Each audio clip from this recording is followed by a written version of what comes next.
रविवार के दिन बहेड़ी के सिरसा चौकी के पास एक टैंकर ट्राली में टक्कर मारता है और टक्कर इतनी ज़बरदस्त होती है कि ट्राली दूर जाकर पलट जाती है। ट्राली में बैठे श्रद्धालु में से 5 लोगों की मौत हो जाती है, 20 से 22 लोग घायल हो जाते हैं। घायलों की चीख पुकार सुनकर मौके पर पहुंचे लोग उनकी मदद करने में जुट जाते हैं। पुलिस प्रशासन के अधिकारी भी आते हैं, फोर्स भी आती है और उन घायलों की मदद करने के लिए उनको ट्राली से निकाला जाता है। उसके बाद उनको अस्पताल भिजवा दिया जाता है और मौके पर जिन श्रद्धालुओं की मौत हो जाती है उसमें छोटे बच्चे भी शामिल होते हैं। उनका पंचनामा भर के उनको पोस्टमार्टम के लिए उनकी बॉडी को भेज दिया जाता है। ये घटना रविवार की है।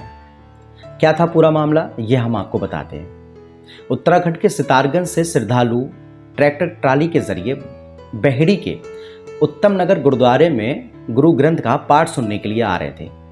आपको बता दें कि गुरु ग्रंथ का पाठ रविवार के दिन ही होता है।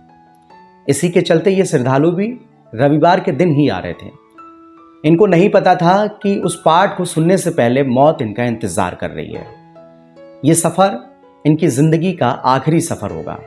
छोटे छोटे बच्चे ट्राली में बैठे थे, बड़े लोग भी थे और आराम से बातचीत करते हुए ये अपनी मंजिल का सफ़र तय कर रहे थे। जैसे ही मंजिल के करीब आए, लेकिन मौत ने इनको अपनी आगोश में ले लिया। बहेड़ी सिरसा चौकी के पास आते हैं और उत्तराखंड की तरफ से ही एक टैंकर आता है। टैंकर अनियंत्रित हो जाता है और अनियंत्रित होने के बाद उनकी ट्राली को टक्कर मार देता है। ट्राली पलट जाती है और पलटने के बाद मौके पर 5 से 6 श्रद्धालुओं की मौत हो जाती है। 20 से 22 श्रद्धालु घायल हो जाते हैं। घायलों की चीख पुकार की आवाज़ें लोगों के कानों में आज भी शोर मचाई हुई हैं। वहाँ पर खड़े मौजूद लोग उन श्रद्धालुओं को ट्रैक्टर ट्राली के अंदर से निकालते हैं।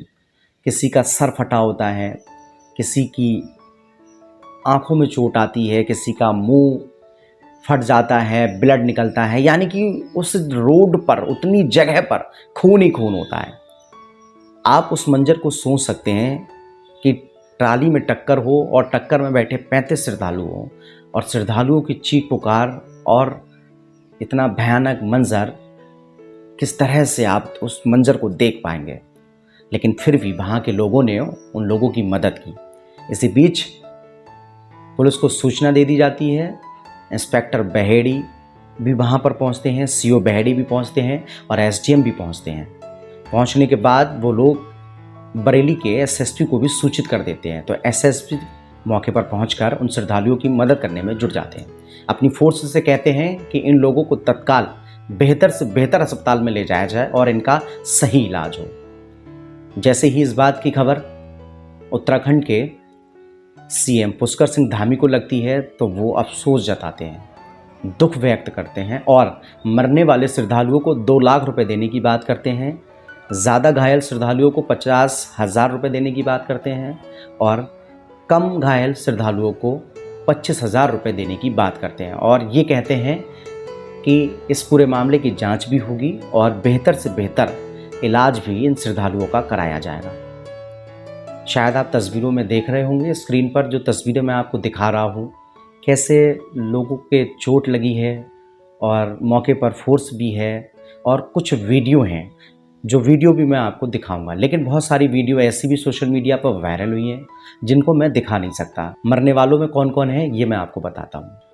सुमन कौर हैं 15 साल की, सोहन सिंह की पत्नी गुरनामो कौर 30 साल की हैं और सतनाम का पुत्र अमनदीप 8 वर्ष का है। विक्रम सिंह का पुत्र राजा 6 वर्ष का है। सुखदेव की पत्नी जस्सी 35 वर्ष की हैं, जिनकी मौके पर मौत हो जाती है। इसके साथ ही भाग्यश्री 14 साल की हैं, महेंद्र सिंह 6 वर्ष के हैं, सुखमिंदर कौर 23 साल की हैं, लक्ष्मी कौर 21 साल की हैं, अमृता कौर 20 वर्ष की हैं, गुरदीप सिंह 19 वर्ष के हैं, परमजीत कौर 23 साल के हैं, मंजीत 22 साल के हैं और जशन 13 वर्ष का है। हरमिंदर सिंह 7 वर्ष के हैं, सोनिया मंदिर 10 साल की हैं, कोमल 19 साल की हैं, दलजीत सिंह 10 वर्ष के हैं, नमन 14 वर्ष के हैं, राज 27 वर्ष के हैं, अमृत 6 माह के हैं, पूर्ण सिंह 50 वर्ष के हैं, गुरप्रीत सिंह 25 साल के हैं, सोना सिंह 25 वर्ष के हैं, पिंकी 22 वर्ष की हैं, परमजीत 30 वर्ष के हैं, रमन कौल 6 साल के हैं। ये लोग घायल बताए जा रहे हैं। ये एक मैं मीडिया रिपोर्ट की स्क्रिप्ट को पढ़कर ये नाम और जो जो मरे हैं इनके बारे में आपको जानकारी दे रहा हूँ।